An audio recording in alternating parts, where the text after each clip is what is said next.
हरे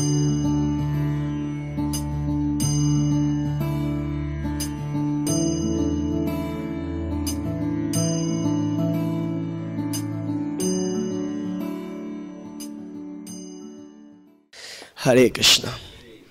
सो आप सभी भक्तों से आशीर्वाद की याचना करते हैं श्री गौर सुंदर की प्रसन्नता के लिए, श्रील प्रभुपाद जी की प्रसन्नता के लिए, कृष्ण महिमा का गुणगान, गौर महिमा का गुणगान कर सकें।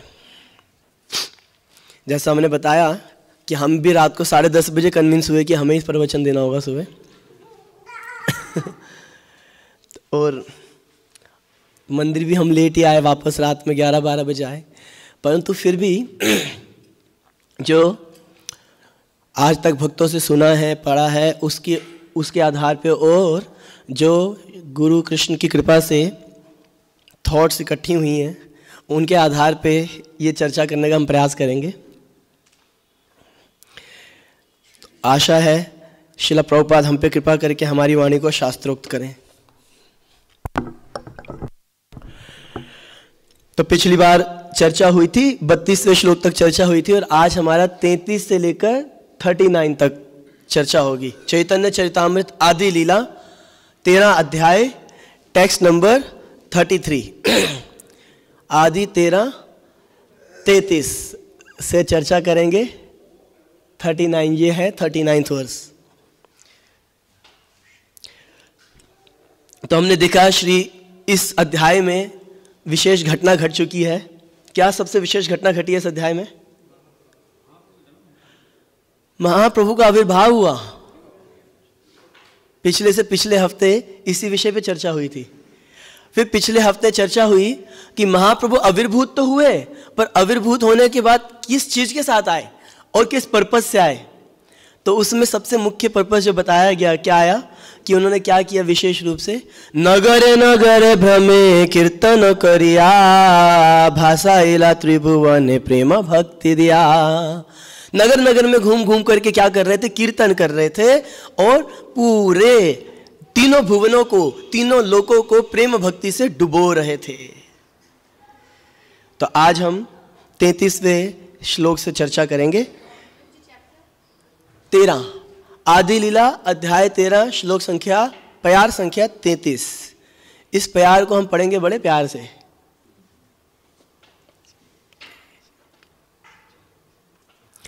तो आप सब मेरे साथ बोलिएगा, ठीक है? जिस जिसके पास है वो तो एटलीस्ट बोल सकते हैं। 26 वसराए छे नवद्वीप ग्रामे,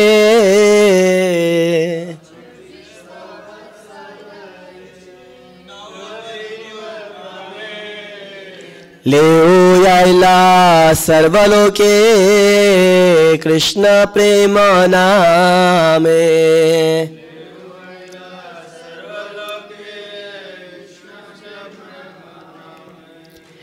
तो अपनी महाप्रभु इस धरा पर अपनी लीला को केवल 48 सालों के लिए प्रकट किए। केवल 48 साल इस पृथ्वी पर रहे, जिसमें से 24 वर्ष नवद्वीप ग्राम में रहे, नवद्वीप में। और क्या किया वहां पे? कृष्ण नाम के माध्यम से सबको प्रेम में डुबो दिया, अथवा सबको इंस्पायर किया कि हर व्यक्ति कृष्ण का नाम ले। आगे है, उसके बाद क्या किया? 24 साल के बाद कहां गए? 26 वत्सर छिला करिया संन्यास,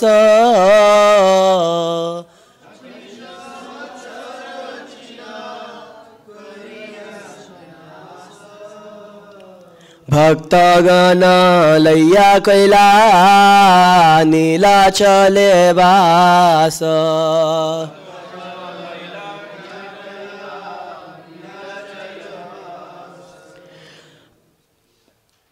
चिला नहीं था, ये छिला है। लोग खाते हैं छतरी वाला। हाँ, सबको चिला खाने की आदत है, इसलिए छिला बोल रहे हैं। तो 24 साल की उम्र में महाप्रभु ने सन्यास ले लिया और सन्यास लेने के बाद अपने कुछ भक्तों के साथ जाकर के कहाँ निवास किया? नीलाचल, जगन्नाथपुरी धाम में। तार मध्य नीलाचले, तार मध्य नीलाचले 6 वत्सर,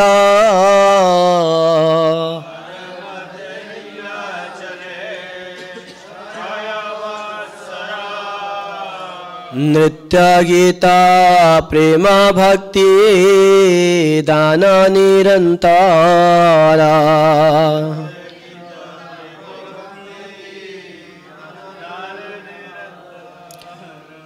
तो पहले 6 जो साल थे महाप्रभु संन्यास लेने के बाद, पहले 6 साल मतलब कि उनके आयु के अब जो जितना साल रहे 24 साल की जो निवास किया उसमें जगन्नाथपुरी में, उनमें से पहले 6 साल तो नाचे गाए, नर्तन गायन खूब उल्लास किया जगन्नाथपुरी में ही, और प्रेम भक्ति का दान किया जगन्नाथपुरी में ही आने वाले भक्तों को, सबको बहुत आनंद दिया। फिर क्या हुआ? सेतु बंधार गोड़ा व्यापी वृंदावन,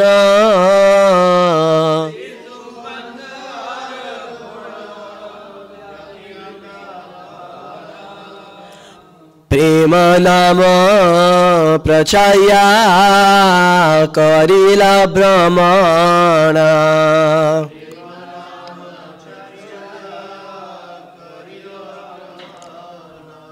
और उसके पश्चात श्री गौर सुंदर 6 सालों के लिए भ्रमण किए, दक्षिण भारत गए, बंगाल भी गए और वृंदावन भी गए। सेतुबंध का मतलब दक्षिण भारत के बिल्कुल छोर तक गए। तो इस प्रकार से 6 साल उन्होंने इन सब स्थानों पे भ्रमण किया। और क्या किया भ्रमण करते हुए? प्रेम नाम प्रचारिया, प्रेम नाम का, प्रेम नाम कौन सा नाम है? हरे कृष्णा कृष्णा कृष्णा हरे हरे, हरे राम राम राम हरे हरे। श्री चैतन्य मुखोद्गीर्णम हरे कृष्णेति वर्णका मज्जन्ति जगत प्रेमनी विजताम तद आवहा। इस हरे कृष्ण वर्ण के द्वारा महाप्रभु ने पूरे जगत को प्रेम में निमज्जित कर दिया, डुबो दिया। तो 6 साल इस प्रकार से इस नाम का प्रचार किया। फिर आगे क्या कह रहे हैं? एई मध्य लीला नाम लीला मुख्य धाम,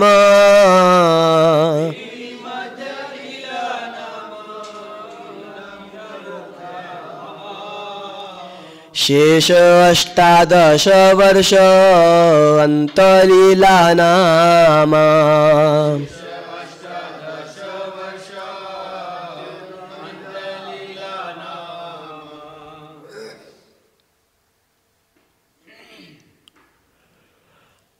तो बता रहे हैं कि वास्तव में जो पहले वाला प्यार था उसका अर्थ था कि उन्हीं 6 सालों में, जिन 6 सालों में कीर्तन उल्लास इत्यादि किया, उन्हीं 6 सालों में भ्रमण भी किया। परंतु ये 18, उसके बाद जो 18 वर्ष थे उसका नाम अंत्य लीला दिया गया, क्योंकि यहाँ पे कृष्णदास कविराज गोस्वामी क्या कर रहे हैं? अब लीलाओं को पूरी तरह से शुरू करने से पहले उनको सूत्रों में वर्णन कर रहे हैं। तो बता रहे हैं कि इतने साल यहाँ रहे, फिर इतने साल ये रहे, और ये तक मध्य लीला थी 6 साल तक। पहले के जो 24 साल थे नवद्वीप में, वो कौन सी लीला थी? आदि लीला। और आगे जो 6 साल कीर्तन उल्लास और भ्रमण किया वो क्या है? मध्य लीला। पर आखिरी के जो 18 साल हैं उसका नाम है अंत्य लीला। तार मध्य 6 वत्सर भक्त गण संगे,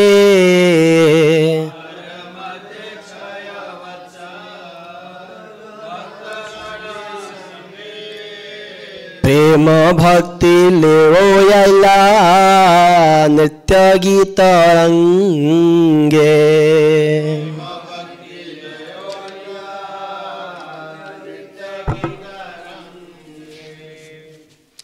तो अब ये जो 18 साल थे इनमें भक्तों के संग में रहे, नृत्य गीत किया और प्रेम भक्ति से, प्रेम नाम संकीर्तन से सबको प्रेरित किया। और फिर अब आज के श्लोक पे प्यार आ गया है जिस पे हम चर्चा करने वाले हैं कि अब आखिरी के जो 12 बोले तो कितने, क्या बोले? 12 वत्सर शेष रहिला नीलाचले,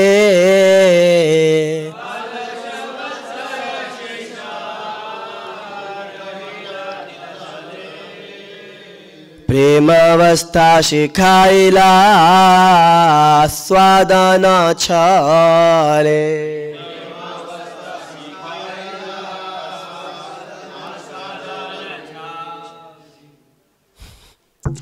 तो यहां देखिए क्या बता रहे हैं कि जो आखिरी के जो 12 वर्ष थे वहां उसमें महाप्रभु नीलाचल में निवास किए और प्रेमावस्था में एक भक्त कैसे भावों का आस्वादन करता है वो सिखाया। पर किस तरीके से सिखाया? आस्वादन ऐसा कर रहे थे कि जैसे मैं आस्वादन कर रहा हूं, परंतु उस आस्वादन के छल से सबको सिखा रहे थे। शेष 12 वर्ष वे जगन्नाथपुरी में रहे और कृष्ण प्रेम की दिव्य अनुभूति का आस्वादन करते हुए उन्होंने हर एक को इसके आस्वादन की विधि की शिक्षा प्रदान करी। अनुवाद तो हम पढ़ चुके हैं, तात्पर्य शिला प्रभुपाद जी के द्वारा। शिला प्रभुपाद की कोई व्यक्ति जो कृष्ण भावनामृत में प्रगति कर चुका है उसे सदैव कृष्ण का विरह सताता है, क्योंकि विरह की ऐसी अनुभूति कृष्ण मिलन की अनुभूति से बढ़कर है। श्री चैतन्य महाप्रभु इस जगत में अपने जीवन काल के अंतिम 12 वर्षों में जगन्नाथपुरी में रहकर संसार के लोगों को यह सिखाते रहे कि किस तरह मनुष्य विरह अनुभूति के साथ अपने सुप्त कृष्ण प्रेम को विकसित कर सकता है। विरह अथवा कृष्ण मिलन की ऐसी अनुभूतियां भगवत प्रेम की विभिन्न अवस्थाएं हैं। जब मनुष्य गंभीरता पूर्वक भक्ति में लग जाता है तब ये अनुभूतियां समयानुसार विकसित होती हैं। इसकी सर्वोच्च अवस्था प्रेम भक्ति कहलाती है, किंतु यह अवस्था साधन भक्ति करने पर ही प्राप्त होती है। अतएव मनुष्य को साधन भक्ति की विधि विधानों का पालन किए बिना कृत्रिम ढंग से, कृत्रिम मतलब आर्टिफिशियल ढंग से प्रेम भक्ति अवस्था प्राप्त करने का प्रयास नहीं करना चाहिए। प्रेम भक्ति तो आस्वाद लेने की अवस्था है, जबकि साधन भक्ति कार्यों को सुधारने की अवस्था है। श्री चैतन्य महाप्रभु ने अपने आचरण द्वारा लोगों को इस प्रेम भक्ति संप्रदाय की विशद शिक्षा दी। इसीलिए कहा जाता है आपनी आचार्य भक्ति सिखाई मुसवारे। श्री चैतन्य महाप्रभु स्वयं कृष्ण हैं और उन्होंने कृष्ण भक्ति के रूप में सारे जगत को यह शिक्षा दी कि इस भक्ति संपन्न की किस तरह भक्ति संपन्न करके समय आने पर भगवत धाम वापस जाया जा सकता है। श्रील प्रभुपाद की जय।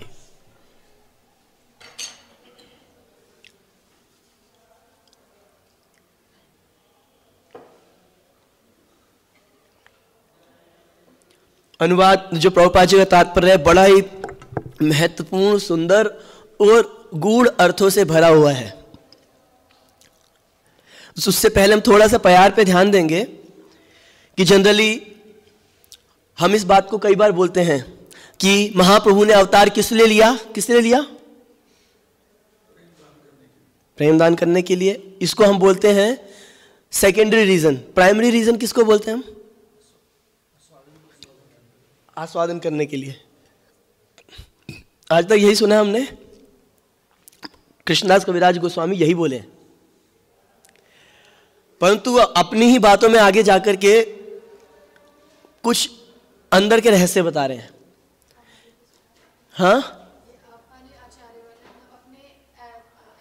हाँ, दूसरों को सिखाने वाला। मुख्य रूप से भाई अगर आस्वादन करने की बात हो तो यहां आने की क्या आवश्यकता है? धाम में कई गुना ज्यादा आस्वादन हो सकता है, और यहां 48 साल में क्या कर लेंगे वो 48 साल भी, मतलब जिस रोम से वो आए हैं, जिस स्थान से, जिस जगह से आए हैं, वो इटर्निटी के कंपैरिजन में not even a fraction of time है ना। एक सेकंड बराबर भी नहीं है। कहाँ इटर्निटी और कहाँ केवल 48 साल। फिर आस्वादन करने के लिए यहां आने की क्या आवश्यकता है?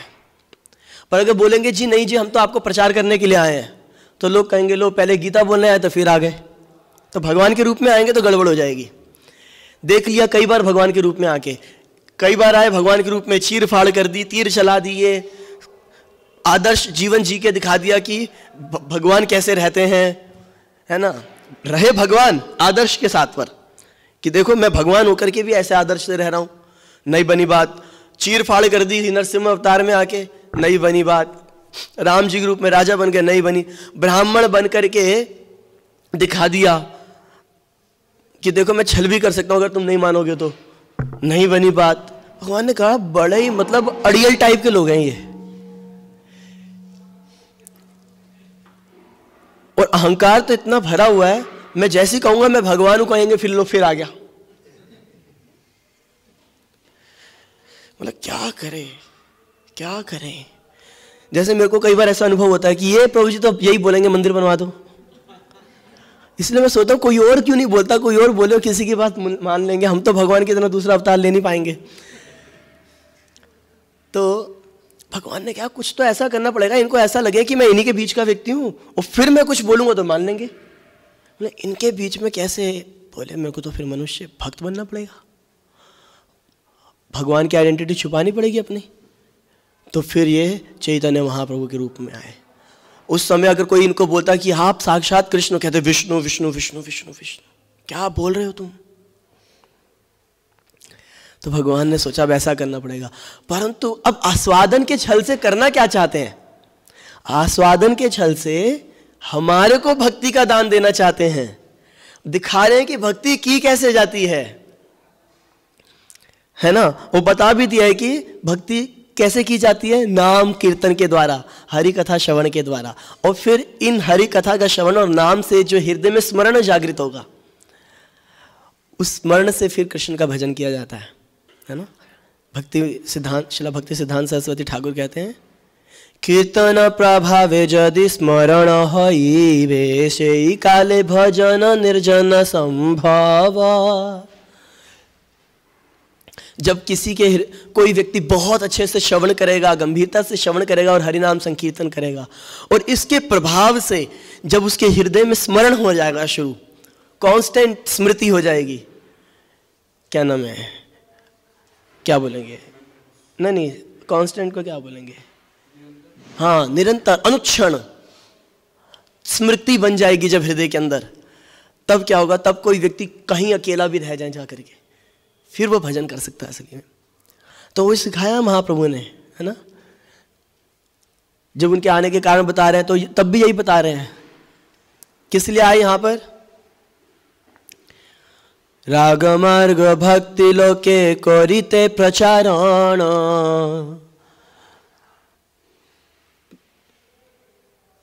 राग मार्ग भक्ति लोके करिला प्रचारण, नाम प्रेम रस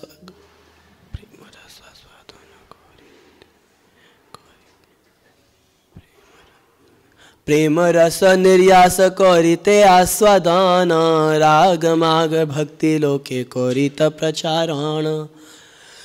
प्रेम रस का आस्वादन करने के लिए आए और आस्वादन के साथ क्या किया उन्होंने, प्रेम भक्ति का प्रचार किया। प्रेम भक्ति क्या है कि स्पॉन्टेनियसली, अब ना किसी को बताने की जरूरत ना पड़े, याद दिलाने की जरूरत ना पड़े। अभी क्या है कि जब हमारे को कृष्ण के प्रति आकर्षण होता है, परंतु हम जब कृष्ण के विषय में सुनते हैं, है ना, सुनते हैं तो उस समय स्मरण होता है, उस समय रति होती है, उस समय आकर्षण होता है, थोड़ी देर में प्रसाद खाते हैं, फिर घर की बात चालू होती है और फिर हम भूल जाते हैं उस स्मृति को, है ना। इसको कहते हैं श्रवण जाता रति ही। परंतु ये श्रवण जाता रति तब रति कहलाएगी जब ये श्रवण के माध्यम से पक्की हो जाए। परंतु स्पॉन्टेनियस, जो मतलब कि स्वाभाविका, इसको कहते हैं, एक होती है स्वाभाविका रति, जो कि किन में पाई जाती है, श्री गोपीजनों में। किसी ने उनको बताया नहीं कृष्ण कैसे हैं, सुंदर हैं, देखने में ऐसे लगते हैं वैसे लगते हैं ना, किसी ने नहीं बताया। स्वाभाविका रति, वो स्वाभाविका रति है उनकी श्री कृष्ण चंद्र चरणों में। परंतु दूसरी तरफ रुक्मिणी देवी हैं, उनके हृदय में भी रति है, परंतु वो कैसी है, श्रवण जाता रति। किनसे श्रवण किया था उन्होंने, नारद मुनि से। ब्राह्मण है, कोई दिक्कत नहीं है वो भी ब्राह्मण को तो भेजा था। तो नारद मुनि से उन्होंने सुना, तो श्रवण जाता रहती। पर हम ये ना सोचें कि हाँ हमारे को श्रवण से अट्रैक्शन होता है तो हमारे अंदर श्रवण जाता रहती है। अभी वो जात रहती हुई नहीं है। श्रवण करते समय भी पूरी तरह से चिंतन हम कृष्ण का नहीं कर पाते हैं। बीच में कोई भी बात यहां वहां की आती है तो हमारे को घर का स्मरण हो आता है, परिवार का स्मरण हो आता है। कुछ भी मिलती जुलती बात मिल जाए तो हम सीधे वहीं पहुंच जाते हैं। वो सुनी है ना हमने स्टोरी कई बार।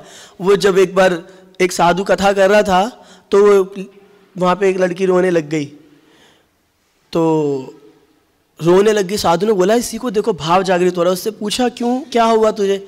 बोले हमारी ना बकरी थी, उसका नाम भी हमने राधा रखा था, मर गई बेचारी। तो बोले जब जब आप राधा बोलते थे हमें उसका स्मरण होता था। तो हमारी स्थिति कुछ ऐसी है, हम घूम जाते हैं परिवार में, संसार में, और अपने उन्हीं मटेरियल इमोशंस के अंदर। तो इसलिए वो श्रवण जाता रहती भी नहीं है। पर महाप्रभु सिखाने आए थे कि इस श्रवण के माध्यम से एक परिस्थिति, एक जीवन में स्थिति ऐसी आएगी कि वो स्वाभाविक रति हो जाएगी। स्वाभाविक कृष्ण, सोचना नहीं पड़ेगा, सोचना नहीं पड़ेगा कृष्ण के बारे में, प्रयास नहीं करना, भूल गए चलो भगवान का नाम लो। जैसे हम पहले बस में जाया करते थे बुक डिस्ट्रीब्यूशन के लिए, तो हमारी बस में एक स्पेशल भक्त जाते थे। वो किसी भी समय कोई भी चर्चा शुरू कर सकते थे, है ना, और फिर वो प्रजल्पा में परिवर्तित होते देर नहीं लगती थी। तो एक भक्त हमारे थे, वो भी लग जाते थे। एक और भक्त थे, वो भी उसमें चर्चा में लग जाते थे। और फिर थोड़े टाइम के बाद उनको रियलाइज होता था तो समय खराब हो रहा हमारा। वो करते थे NP NP NP NP. NP का मतलब पता क्या है? नो प्रजल्पा, नो प्रजल्पा, नो प्रजल्पा। फिर सब शांत होते थे। और थोड़ी देर के बाद फिर धीरे से वो वही जो भक्त किसी भी बात को प्रजल्पा में ले जाते थे और वापस उसको ट्रिगर करते थे, फिर से वो प्रजल्पा में परिवर्तित होती थी। फिर ये भी खूब आनंद आ रहा है, ना हमारे यहाँ भी होता था। और फिर अचानक इनको याद आता था एनपी एनपी एनपी, फिर जब करते थे। तो हमें बार बार अपने आप को स्मरण दिलाना पड़ता है, अरे ये नहीं करना हमें, अरे ये नहीं करना हमें, अरे नहीं नहीं नहीं नहीं ये नहीं करना, है ना।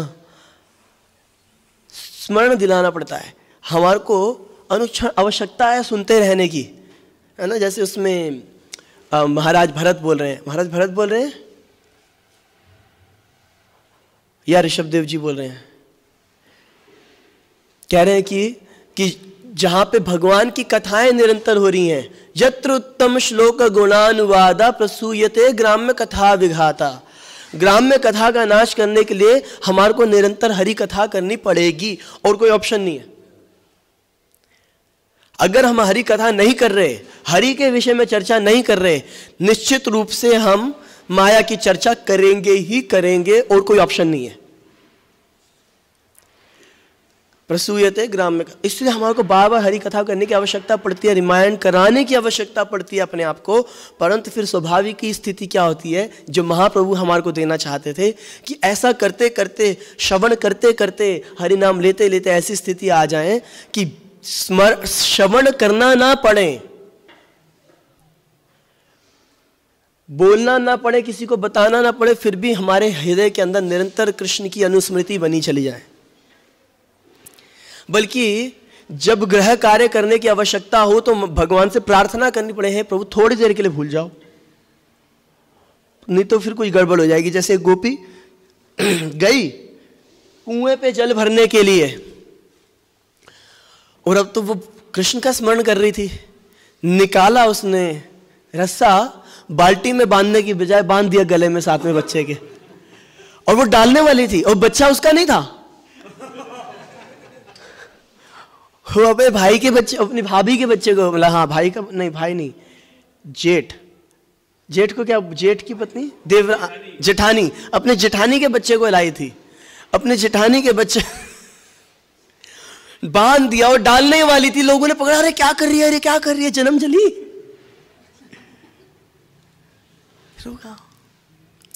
इतनी स्मृति कृष्ण की बनी हुई है, भूलता ही नहीं है कृष्ण।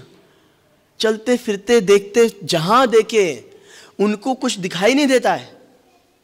स्थावर जंगम ना देखे, देखे तारा मूर्ति, जहां देखे तहां होए, इष्ट देव स्फूर्ति। स्थावर जंगम तो दिखाई नहीं देता है, जहां दिखता है तो क्या दिखता है? केवल इष्ट देव। कौन है इष्ट देव? ब्रजेंद्र नंदन श्याम सुंदर वृंदावन बिहारी श्री कृष्ण। ये सिखाने आए थे महाप्रभु। तब आप कहेंगे तो बड़ा मुश्किल काम है, कहीं हम अपने बच्चों को न डाल दें कुएं में। चिंता मत करो, इतनी आसानी से नहीं मिलता ये, ऐसी स्मृति इतनी आसानी से नहीं मिलती। बड़े बड़े भारी जन्मों का सौभाग्य होता है, कई गुरु प्रसन्न होते हैं हमसे, गुरु का पूर्ण आशीर्वाद होता है हम पे, वैष्णव प्रसन्न होते हैं हम पे। कभी वैष्णव निंदा से हम छूटे रहते हैं पूरी तरह से, झूठ इत्यादि जुबान से बिल्कुल नहीं आता है। एटलीस्ट वैष्णवों के समाज में बड़ी तपस्या है ये, झूठ ना बोलना अपने आप में तपस्या है। आप लोग कर दिया, अब उनको पता है कि इसकी मेरी निंदा होगी, मेरी डिसरिस्पेक्ट होगी, इंसल्ट होगी, हाँ हाँ हाँ हाँ, अब उसके हाँ कहने के बाद करने लगते हैं फटाफट कि देखने से पहले पता लग जाए हो जाए। झूठ मुख बोलना ना बोलना अपने आप में तपस्या है, वैष्णव निंदा ना करना अपने आप में तपस्या है। एक बड़े नेचुरल सा लगता है रे, ये तो ऐसी एकदम नेचुरल सी चीज लगती है निंदा करना। तो बोले निंदा थोड़ी ना है, फैक्ट है ये। डिस्कस कर रहे हैं भाई, डिस्कस नहीं करेंगे तो पता कैसे चलेगा? हाँ बिल्कुल जी, संसार में भागवतम में इतनी सारी चीजें थी डिस्कस करने के लिए हमारे पास, वो इतना इंपॉर्टेंट नहीं लगा, ये डिस्कस करना जरूरी है। प्रैक्टिकल थिंग बाबा, ये हैव टू बी प्रैक्टिकल, है ना? प्रैक्टिकल होना पड़ता है, क्या करें? ऐसे थोड़े ना, अरे संसार खा जाएगा नहीं तो। शिक्षाएं दी जाती हैं, अरे थोड़ी बुद्धि लगाओ, स्मार्ट बनो, ऐसे भोंदू बन के रहोगे तो संसार खा जाएगा। हो सकता है संसार खा जाए पर कृष्ण केवल भोंदुओं को मिलते हैं, ना? जिनका चित्त बिल्कुल निर्मल हो चुका है, कोई छल कपट कुछ भी नहीं है। छल कपट नहीं होता ना जिसके हृदय में, उसको लोग भोंदू समझते हैं। सरल प्रवृत्ति हो जाती है ना उसकी, पूरी सरल हो जाता है वो। भगवान क्या कहने हैं? निर्मल चित जन से ही मोहि पावा, मोहि कपट छल छिद्र न भावा। झूठ बोल के आप सामने वालों को तो धोखा दे दोगे जिससे आप झूठ बोल रहे हो, पर हृदय में जो बैठे हुए हैं ना, जिनको आप अपना बनाना चाहते हो, उनको धोखा नहीं दे सकते। उनको सब पता है। छल कपट, अंदर से तो हम बन रहे, अंदर से तो हमारे को यश कीर्ति सम्मान प्रतिष्ठा सब चाहिए, है ना? अपनी प्रेस्टीज मेंटेन रहे, इसकी बड़ी चिंता रहती है कि हम कैसे दिखेंगे, ऐसी परिस्थिति में कैसे दिखेंगे, लोग क्या कहेंगे हमारे बारे में, और ऐसी जगह पे हम ऐसे करेंगे, और ऊपर से हम महान संत बन गए, है ना? संत शिरोमणि है, हमारी तो निष्ठा कृष्ण। ये दुनिया को धोखा दे सकते हैं हम, गुरु और कृष्ण को इससे धोखा नहीं दे सकते। कोमल चित्त होना चाहिए कृष्ण चरणों की प्राप्ति के लिए। हमने भोंदू की कथा सुनी है सबने? भोंदू की नहीं सुनी? यही है हमारे भोंदू जी, हमारे पंडित जी। एक भक्त था, उनका नाम था राम किशोर, कौन से किशोर थे? जुगल किशोर गोस्वामी। जुगल किशोर गोस्वामी एक संत हुए। इनका निवास था वंशीवट के पास, नहीं श्रृंगारवट के पास। श्रृंगारवट के पास इनका आश्रम था जुगल किशोर गोस्वामी जी का, वृंदावन में श्रृंगारवट के पास। और कई सारे शिष्य थे इनके, हरि भक्त भजन करते थे ये भी, और इनके बाकी शिष्यों को शिक्षा भी देते थे। आश्रम था पूरा, और वहाँ पे काफ़ी सारी शिक्षाएं, प्रवचन, और भी आश्रम के कई सारे कार्य होते थे। इनके आश्रम में एक भक्त था, और मतलब एक और भी शिष्य था इनका, उसका नाम नहीं पता हमें, क्योंकि सारे लोग उसको नाम से नहीं बुलाते थे उसको, क्योंकि वो एकदम सरल चित्त का था, कोई फरेब झूठ कुछ था ही नहीं, कुछ बोलो चुपचाप बेचारा मान लेता था। सरल चित्त वाला व्यक्ति होता ना, उसको जैसा बोलोगे अच्छा ऐसा, ओ मान लेगा, वो तुरंत मान लेगा। तो उसको सब लोग भोंदू बुलाते थे, भोंदू। अरे भोंदू इधर आई हो, तो वो भी सुन के आता था, हाँ उसको पता था मेरे को भोंदू कहते हैं, तो इसको भोंदू बुलाने पे सब चला जाता था वो। तो फिर सब विचार किया कि देखो इसको और कुछ तो समझ में आता नहीं है, इसको गाय चराने भेज दिया करते हैं। वो गाय चराने जाता था रोज, तो उसके मन में लगा गुरुजी, अब गुरुजी उसके प्रति ऐसी हीन भावना नहीं रखते थे, क्योंकि ये भी उनको मालूम था कि गाय चराना भी इंपॉर्टेंट है। वो बोला गुरुजी मैं तो कथा नहीं सुन पाता आपकी, मेरे को कैसे कन्हैया मिलेंगे। वो बोले बेटा तू जानता नहीं, तू कहाँ जाता है, भांडेर वन में जाता ना तू गाय चराने। बोला हाँ जाता हूँ भांडेर वन में, और यहाँ भी जाता है 2-3 जगह। बोले हाँ जाता हूँ। बोले बेटा यहीं ढूंढियो, कृष्ण यहीं होते हैं, वो भी वहीं गैया चराने जाते हैं। बोला अच्छा, मान गया वो, तो मानना भी चाहिए, गुरु ने बोला तो।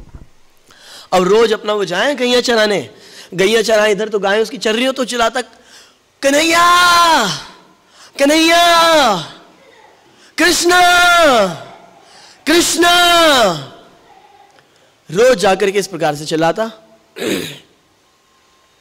एक दिन गया नहीं मिले, दूसरे दिन गया, ओ श्याम श्याम सुंदर यशोदानंदन। वो सोचे कि भैया उन्होंने अपने गुरुजी से सुना था कि ना भगवान को अपने माता और पिता के साथ या अपने भक्तों के साथ नाम जोड़ के पसंद है, तो बोलते श्याम सुंदर यशोदानंदन राधा वल्लभ।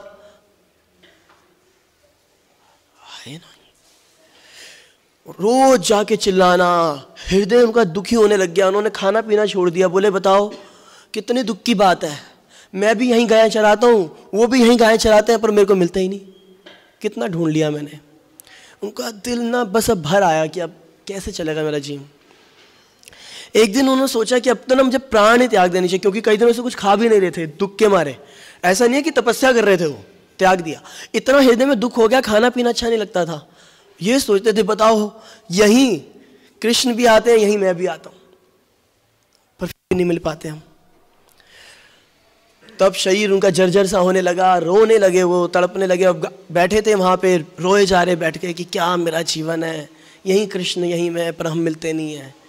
तो अचानक एक पत्थर पे बैठे हुए थे, रो रहे थे, तो एक सुंदर सा बालक आया, उसके साथ बहुत सारे और भी बच्चे थे, खेल रहे थे, सब अपने अपनी गायें लेकर के आए थे। ये सुंदर सा बालक, घुंघराली अलकाएं थी इसकी, अलकाएं क्या बोलते हैं, हाँ घुंघराली लटे थी, घुंघराले बाल, सुंदर सांवला शरीर, बड़ा सुंदर सजा धजा हुआ था, बिंदियाँ विंदियाँ सी लगा रखी थी यहाँ यहाँ। साथ में और भी कई सारे दोस्त थे। आया, बोला भोंदू हो ना तुम? बोला हाँ मैं भोंदू। तुम कैसे जानते? बोला हाँ मेरे को पता है तुम भोंदू हो। तो बोले तुम क्या, तुम यहाँ क्यों रो रहे हो? बोला गुरुजी ने बताया था कृष्णा यहीं आते हैं, मेरे को मिलते नहीं, क्या फ़ायदा बताओ। तो बोलता है उसके चक्कर में मत पड़ो, मैंने देखा है जितने उसके चक्कर में पड़े ना वो रोए या परेशान ही हुए, वो बेकार आदमी एकदम, ये किस तुम्हारे को गलत शिक्षा मिल गई है, उनको ढूंढोगे और दुखी होगे। अरे तुम खुश रहो ना हमारे साथ, देखो हमारे कितने सारे दोस्त हैं यहाँ पे, हम सब खेलेंगे एक साथ। और इतना मीठा लग रहा था उसका बोलना, इतना मीठा लगा उसको कि भूल गया कि वो कृष्ण को ढूंढ रहा था। बोला तो तुम्हारा नाम क्या है? बोला मेरा नाम कन्हई है। बोला अच्छा, और ये मेरा भाई है बलाई। मैं हाँ देख कर तुम दोनों तो बड़े अच्छे लग रहे हो, तो बड़ी अच्छा लगा उसको, दोस्ती कर ली उसने। अब भैया कृष्ण ही आकर बोले कृष्ण को छोड़ दो तो मान जाएगा आदमी, कि कृष्ण आके कहे कि मेरे को स्वीकार कर लो, कृष्ण को छोड़ दो, कोई बड़ी बात है ये? तो ये तो बेचारा भोंदू था, इसने सोचा सच में चलो जो भी था ये तो अच्छे लोग हैं, मिल गए मेरे को, अब बढ़िया दोस्ती हो गई, रोज इनके साथ खेलना कूदना। अब तो वो आते अपनी गायें छोड़ देते, गायें अपना चरती रहती, और यहाँ पे ये इनके साथ खेल रहे, कनाई बलाई और कई सारे बाकी गोप सखा, सबके साथ नाचना और दंड, कभी कोई श्रृंगार करता, कभी गाली बकते, कभी कृष्ण के कंधे पे बैठ के ये जाते, कभी ये कंधे पे कृष्ण इसके बैठ रहे, खूब बढ़िया चल रहा। उन अब तो देर देर तक आते गोचारण के से। गुरुजी बोले बेटा तू आजकल बड़ा खुश खुश दिखता है और आता भी बड़ी देर से है। बोला गुरुजी क्या बताऊं। बोला क्या हुआ? मेरा एक दोस्त आता है वहाँ पे अपने, और भी उसके कई सारे, तो बहुत सारे दोस्त बन गए मेरे वहाँ पे। बोलो कौन है? अरे बहुत सारे दोस्त हैं। बोले कन्हई है, बलाई है, मधुमंगल है, कई सारे ऐसे। बोला अच्छा बेटा, तो बोले वो इतना बढ़िया है ना मेरा दोस्त, गुरुजी पता ही नहीं चलता कैसे समय बीत जाता है। बोले बेटा क्या करता हो?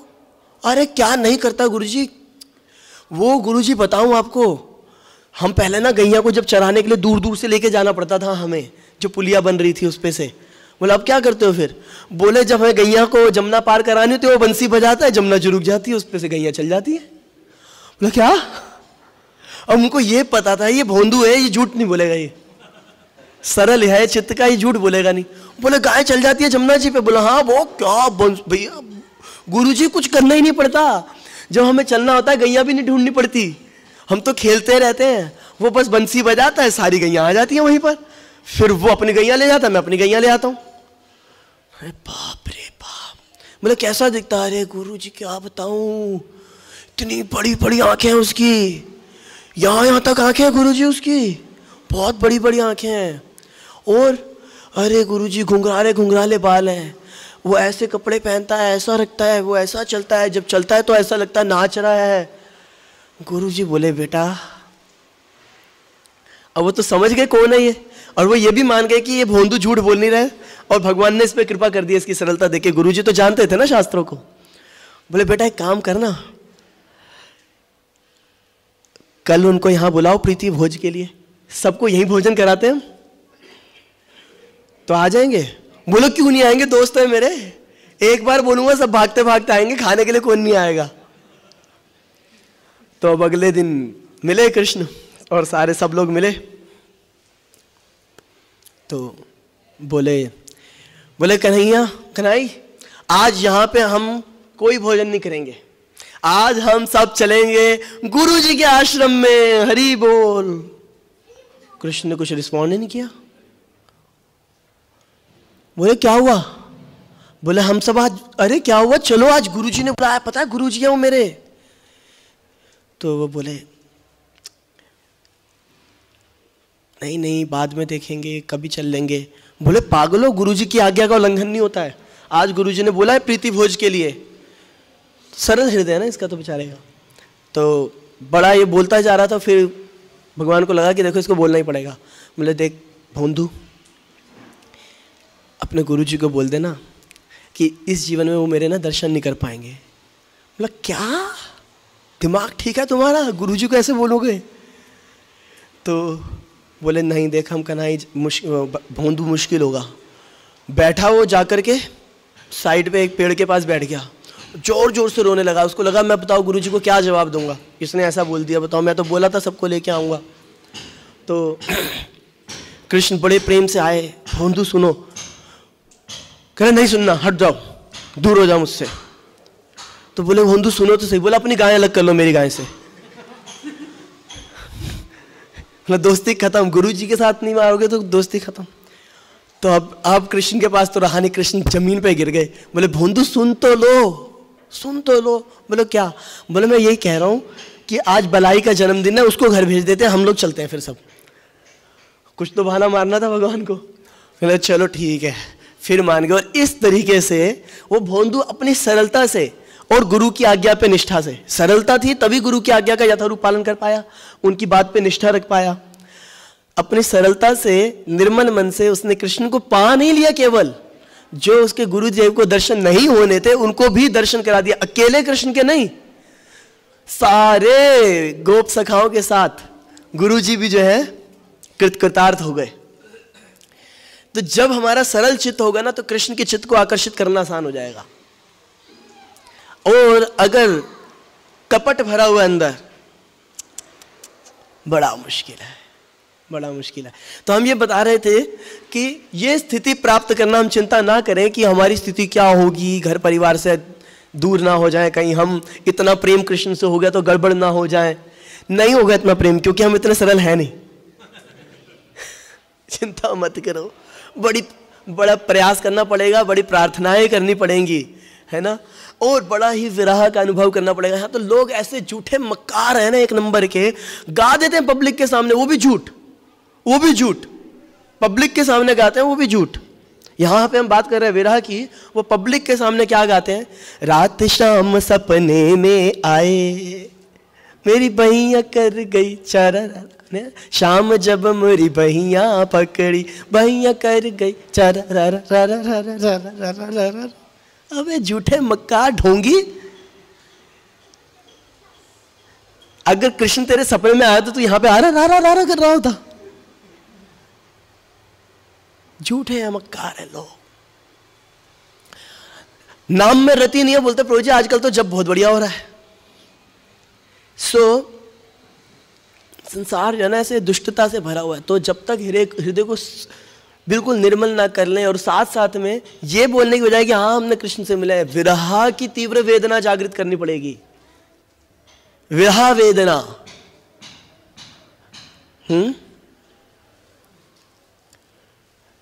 क्या नाम है, हमारे गोस्वामी वृंद कई बार प्रभुपाद जी इस बात को कोट करते हैं। क्या बोलते हैं वो, हे राधे ब्रज देवी के चललिते, हे नंद सूनो कुत्वा। कहाँ है हे श्रीमती राधिके, आप कहाँ हैं? हे नंद सूनो मतलब भगवान श्री कृष्ण, हे ललिता जी, हे विशाखी, आप कहाँ हैं? कब मिलेंगे हमें? गौरकिशोर दास बाबा जी क्या गाया करते थे?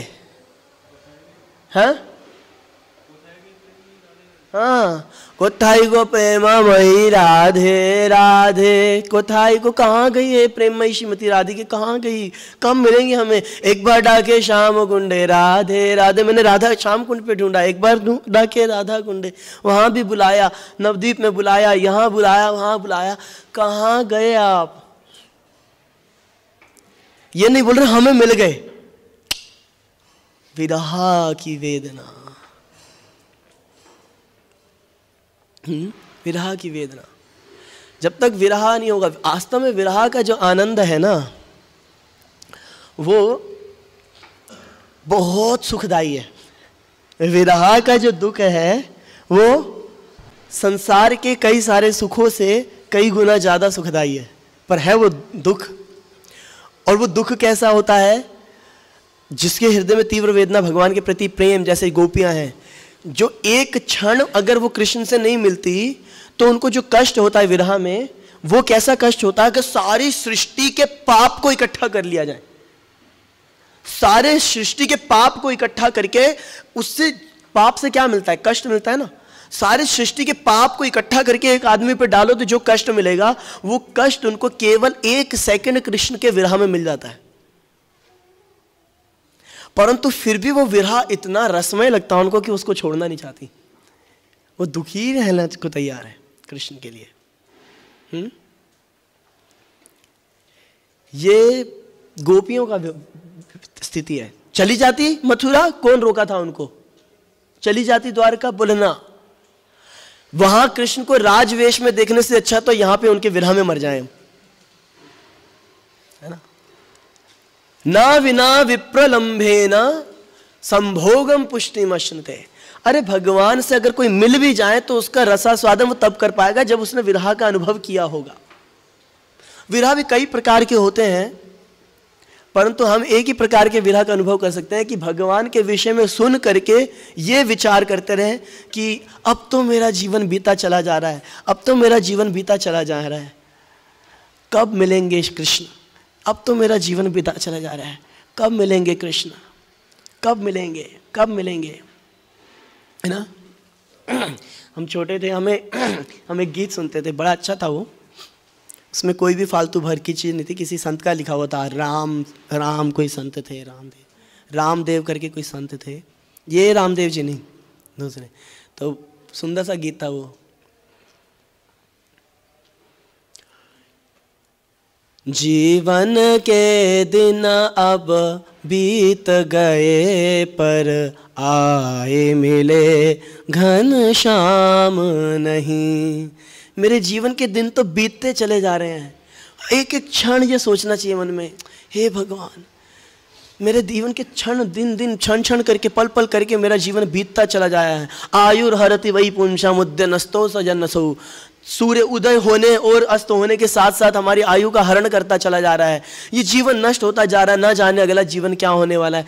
एक बार तो हे कृष्ण आप मेरे जीवन में आ जाएं, मेरे हृदय में प्रवेश कर जाएं। बार बार तड़पना पड़ेगा भगवान के उस भक्ति को प्राप्त करने के लिए, उस प्रेम रस का आस्वादन करने के लिए जीव को बार बार तड़पना पड़ेगा। कब आएंगे, कब आएंगे कृष्ण मेरे जीवन में? कब मेरी जिह्वा पे नाम वास्तव में स्फुरित होगा, है ना। अभी तो क्या चल रहा है मेरी जिह्वा पे? नाम अक्षर, नाम अक्षर नाम नहीं। साक्षात कृष्ण कब मेरी जिह्वा पे विराजेंगे? हाँ, गुरुदेव से प्रार्थना कर रहे हैं भक्ति विनोद ठाकुर, गुरुदेव कबे मोरा शेई दिन हबे, मन स्थिर करी निर्जना बसिया, कृष्ण नाम गाव जबे। हे गुरुदेव, कब मेरे जीवन में वो दिन आएगा जब मैं मन को स्थिर करके वैष्णवों के संग में रहता हुआ निरंतर कृष्ण नाम का उच्चारण कर पाऊंगा? कब वो दिन आएगा गुरुदेव मेरे जीवन में हरे कृष्णा बोली गाइते गाइते नयने बही बोलोर? कब वो दिन आएगा गुरुदेव जब मैं हरे कृष्ण का उच्चारण करूंगा तो मेरे इन आंखों से अश्रुपात होगा, प्रेम से कृष्ण का नाम उच्चारण करूंगा, वो मेरी जिह्वा पे बैठेंगे। तड़प जाना चाहिए, और ये तड़प तब आएगी जब हम ना फालतू की बातें बंद कर देंगे, साधना में लगेंगे। जैसा प्रभुपाद जी बोल रहे हैं, साधना। साधना क्या है? अपने हमारे मन में वेग उठते हैं, प्रजल्पा के वेग है ना, वाणी का वेग है ना, ये इसको सहन करें, प्रयास करें कृष्ण चर्चा का ही। क्योंकि मैंने श्री राधा गोविंद महाराज से सुना था, ये पढ़ा नहीं था, उनसे मुख से सुना। उनके महाराज बोलते हैं कि जब हम अत्यधिक बोलते हैं कृष्णेतर बातों को, अगर हम केवल कृष्ण चर्चा कर रहे हैं वो तो परम कल्याणकारी है, कृष्ण चर्चा के अलावा हम अधिक बोलते हैं, अगर मतलब जितने काम हो बस उतना ही तरीके से बोला जाए, अगर अधिक बोलते हैं तो उससे क्या होता है? मन चंचल हो जाता है, और चंचल मन में कृष्ण नहीं बैठते। तो महाराज बोले कि इसलिए प्रयास करना चाहिए, कृष्ण कथा करें, कृष्ण नाम लें, नहीं कर पा रहे तो कम से कम मौन रहें, अन्यथा वार्ता ना करें, ये मन को दुष्ट करती हैं। कृष्ण इतर मतलब कृष्ण इतर मतलब कृष्ण व्यतिरिक्त, कृष्ण को छोड़ करके अन्य चर्चाएं ना हो, ये साधना है भाई। साधना कोई लोग कहेंगे अरे जी मंगला आरती आना साधना है, बहुत इंपॉर्टेंट है, प्रभुपाद जी ने बोला बहुत इंपॉर्टेंट है। और कोई मंगला आरती में आकर के प्रतिदिन संसार दावानल गाता तो उसके एंड में विश्वनाथ चक्रवर्ती ठाकुर बोलते हैं कि श्रीमद गुरोरष्टकम एतदुच्चेत ब्रह्म मुहूर्ते पठन्ति प्रयत्नाद्यस्तेन वृंदावननाथ साक्षात सेवैव लभ्येन जुष्णुन्तेव। कोई प्रतिदिन सुबह ब्रह्म मुहूर्त में ऊंचे स्वर में इस संसार दावानल प्रेयर का उच्चारण करता है तो उसको निश्चित रूप से जीवन के अंत में साक्षात वृंदावननाथ श्री कृष्ण की चरणों की प्राप्ति होगी। बहुत इंपॉर्टेंट है इसलिए आना। पर अगर कोई सोचे कि यही एक साधना है और इस बात से गर्वान्वित है वो कि मैं प्रतिदिन मंगला आरती में आता हूँ, I am staunch Brahmachari, I am staunch Sadhu, I am staunch साधक, मैं दृढ़ साधक हूँ, बहुत इंपॉर्टेंट है। पर अगर उसके आकर के हम अंदर अहंकार भर लेते हैं, हो गया बेड़ा गर्क। हाँ, मैं एक ही जगह टिक करके सीधा होकर के जप करता हूं, बगुला भी एक ही जगह टिक के खड़ा रहता है, एक पैर ऊपर करके। मनस्थिति क्या है? दिखावे की भावना है या कृष्ण प्रसन्नता की भावना है? यह है विचार का विषय, यह है विचार का विषय। तो साधना का केवल अर्थ यह नहीं है कि एक पर्टिकुलर प्रोग्राम और एक पर्टिकुलर मेथड को फॉलो किया जाए। साधना का अर्थ यह है कि अपने मन को ट्रेंड किया जाए। किसके लिए? इन वेगों को सहन करने के लिए। मन का वेग, वाणी का वेग, अपने मन को, अपनी वाणी को सावधान करें बात बात पे कि कहीं हमारी वाणी किसी वैष्णव को कष्ट तो नहीं दे रही, हमारी वाणी अपराध तो नहीं कर रही, हमारी वाणी कृष्ण व्यतिरिक्त चर्चा तो नहीं कर रही। सबसे बड़ा तो कष्ट हमारे यहीं से है ना, खाना और बोलना, सारे कष्ट यही है। बाकी सारे सहन हो जाएंगे अगर ये सहन हो गए तो। इंद्रियों को सहन करना साधना है ये। और साधना क्या है? दूसरा साधना का अर्थ, ये साधना में तपस्या, साधना का एक पार्ट है। साधना का असली अर्थ क्या है? कि जो हमारा साध्य है, पहले तो उसका ज्ञान होना चाहिए और फिर साध्य की प्राप्ति के लिए जो जो कार्य करने पड़ेंगे। साध्य क्या है? साध्य हमारी भक्ति है, एक विशेष प्रकार की भक्ति है। हम कृष्ण के चरणों की प्राप्ति करना चाहते हैं इस पर्टिकुलर भाव में, तो उसको मन में निरंतर रख करके साधन जो हमारा वो है, गोल है, जो साध्य है, उसको निरंतर मन में रखना पड़ेगा, तभी तो साधन करोगे उसको प्राप्त करने का। तो उसके लिए क्या किया जाए? हरि कथा का श्रवण किया जाए, हरि नाम का उच्चारण किया जाए, मन में निरंतर उनका स्मरण करने का जो सुना है उस पर चिंतन किया जाए। ये सारे विचार, ये है साधना। मन किसी भी कारण से कोई कुछ भी कह दे, हमारे मन में परिवर्तन नहीं आएगा। ना वैष्णवों के प्रति, ना गुरु के प्रति, ना भगवान के प्रति। यह है साधना, दृढ़ता मन की। और ऐसा कृष्ण, गाढ़ कृष्ण निष्ठा कि क्षण प्रतिक्षण अनुक्षण कृष्ण स्मृति बनी रहे। ये मेरे साध्य है ना, उनकी स्मृति अनुक्षण बनी रहे। उसके लिए ना हमारे को हम एक बॉक्स के अंदर हैं, उधर से बाहर निकलना पड़ेगा। हमारा बॉक्स क्या है? What is in it for me. मेरे को क्या मिलेगा, मेरे को क्या मिलेगा, मेरे लिए क्या। मैं अपने लिए ही सोचता आया हूं आज तक, मुझे आनंद नहीं मिला यार। आज जब में आनंद नहीं आया बेटा, जब तेरे आनंद के लिए नहीं, भगवान के आनंद के लिए होना चाहिए था। मैं अपने आनंद में फंसा हूं, हर चीज मेरे आनंद के लिए होनी चाहिए। गाने में मजा नहीं आया, इसमें मजा नहीं आया, अरे भाई तेरे मजे के लिए नहीं है, ये सब किसके मजे के लिए? भगवान के। तो ये कॉन्शियसनेस की मेरी एक्टिविटीज भगवान की प्रसन्नता के लिए हो, वो इसलिए प्रभुपाद ने साथ में क्या दिया? साधना के साथ एक और चीज ऐड करके दी, जिसको हम थर्ड लेवल पे समझते हैं, परंतु उस चीज से ही साधना में आसक्ति बढ़ती है। क्या है वो? सेवा। सेवा। जब हम सेवा करते हैं, कुछ भगवत सेवा करते हैं, प्रचार के कार्य में जो भी, तो हमें पता होता है, जैसे हम कुकिंग कर रहे हैं, हमें क्लियर पता है कि डीटी किचन में, जब डीटी किचन में हम कुकिंग कर रहे हैं तो हमें क्लियर पता है कि ये किसके लिए हो रही है? भगवान के लिए। तो बार बार ये मन में आदत डलेगी मन को कि किसके लिए करना है मुझे? कृष्ण के लिए करना है। वो पहले दासत्व तो आ जाए, स्वाभाविक दासता तो हम स्वीकार करें कि मैं अपने मालिक के बारे में सोच सकूं, फिर बाकी का प्रेम आएगा। हाँ, क्या उसमें बताते हैं पद्म पुराण में क्या वर्णन आता है? दास भूतम इदम तस्य जगत स्थावर जंगम श्रीमद् नारायणम देवम जगताम प्रभुरीश्वरः। इस जगत के प्रभु ईश्वर भगवान श्री नारायण हैं, और इस सृष्टि के अंदर स्थावर और जंगम जो भी कुछ है सब क्या है? दास भूतम इदम तस्य, सब इनके दास हैं।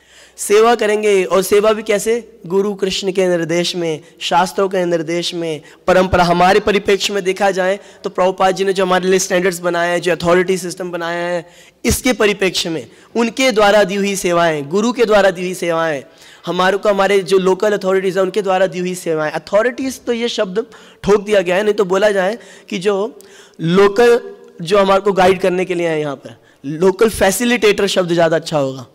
जो लोकल फैसिलिटेटर हैं, उनके माध्यम से जो हमारे को सेवाएं प्राप्त हों, उनको जब दृढ़ता पूर्वक करेंगे हम, और बार बार इस स्मृति को मनाएंगे कृष्ण की प्रसन्नता के लिए, गुरु की प्रसन्नता के लिए, कृष्ण की प्रसन्नता के लिए, गुरु की प्रसन्नता के लिए, फिर हमारी जो जप करते समय चेतना आती है, आज मजा आया जप में, आज मजा नहीं आया, वो हटना शुरू होगी।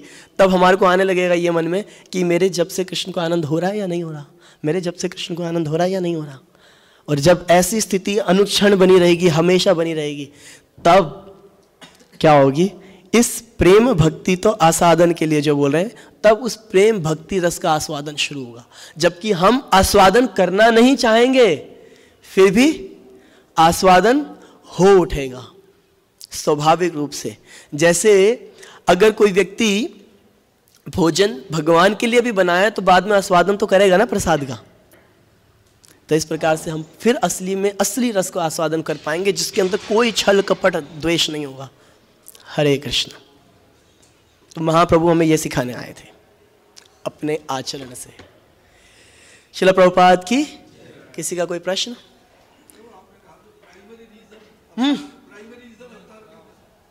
Primary reason? हाँ हाँ हाँ, प्रेम रस आस्वादन करना।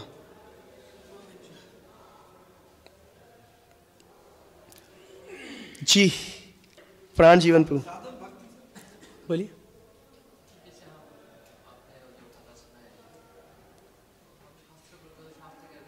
थोड़ा जोर से बोलो ना।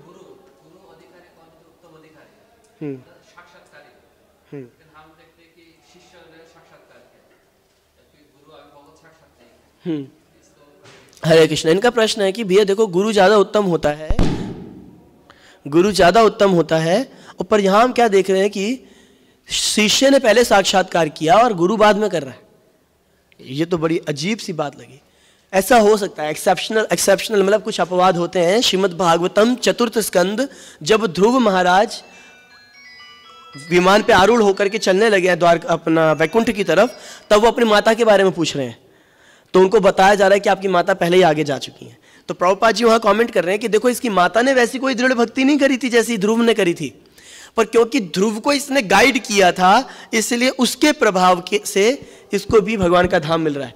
तो कई बार ऐसा होता है, जैसे प्रहलाद उन्नत था, उसके पिता उन्नत नहीं थे, तो प्रभुपाद जी बोले कई बार ऐसा होता है कि शिष्य भक्ति में ज्यादा उन्नत हो जाता है, क्योंकि गुरु भी शास्त्रों की आज्ञा को जो दिया, गुरु को भी शास्त्रों की आज्ञा मालूम है क्या लिखा है शास्त्रों में, वो पालन करने का प्रयास कर रहा है, और शिष्य ने जब उसको सुना तो वो और ज्यादा सीरियसली फॉलो करने लग गया। गुरु दुष्ट नहीं है, नीचा नहीं है, परंतु उतना स्थिर नहीं था जितना शिष्य था, तो फिर शिष्य जल्दी उन्नति कर जाता है, और ऐसे शिष्य की वजह से गुरु का भी उद्धार हो जाता है। प्रभुपाद जी लिख रहे हैं, तो प्रभुपाद जी वहां पे अपनी विनम्रता पूर्वक लिख रहे हैं कि शायद हम पे भी भगवान की कृपा हो तो हमारा कोई एक शिष्य शुद्ध भक्त बन करके हमें भी भगवान के धाम ले जाए। प्रभुपाद जी अपनी विनम्रता वहां दर्शा रहे हैं। हरे कृष्ण। साधन भक्ति का मतलब है गुरु और शास्त्र के निर्देश में भक्ति के नियमों का पालन करते हुए अपने आप को तैयार करना कि मेरे मन में भी अनुस्मृति कृष्ण की रहे, मेरे मन में अनुस्मृति कृष्ण की रहे। और फिर साधन के अलग अलग लेवल पे अलग अलग बातें अर्थ भी निकलते हैं। अगर कोई हमारे स्तर पे तो इतना ही बन जाए कि मैं सेवा करता रहूं और अनुस्मृति रहे। फिर कोई जो उन्नत भक्त है वो क्या सोचता है कि अब वो साधना कैसी करेगा, मेरी साधना ऐसी होनी चाहिए कि मेरी कृष्ण के प्रति जो साख्य भाव में निष्ठा है वो प्रबल होती चली जाए, है ना। वो भी गुरु कृष्ण के, मतलब वो भी गुरु और शास्त्रों के आधार पर होगी, परंतु और फोकस हो जाएगी। जैसे जैसे हम भक्ति में उन्नत होते चले जाते हैं हमारी साधना फोकस होती चली जाती है। ठीक है। हरे कृष्णा। शिला प्रभुपाद की, श्री चैतन्य चरितामृतम की, श्री गौरांग महाप्रभु की, थाई गौर प्रेमानंदे।